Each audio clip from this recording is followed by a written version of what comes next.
Hey there, I'm Cody Mortimer, and I'm a software engineer at Eagle Dream Technologies. So for me, Mental Health Awareness Month is a time of the year for us to talk about something that, in all honesty, we should already be talking about.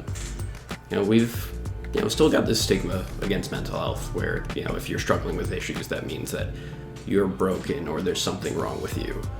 But at the end of the day, it just means that you're human.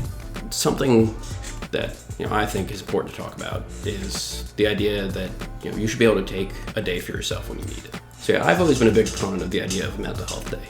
If I wake up and I'm not feeling 100%, I don't think that I'm going to be able to mentally perform my job.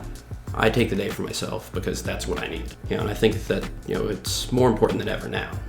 Given the current situation. It might feel like a waste because, you're spending a sick day to just stay inside of your apartment, which is what you were going to do anyway. But I think that it kind of really helps to reclaim your living space as your living space. What that means and what that looks like, that's going to go and change from person to person.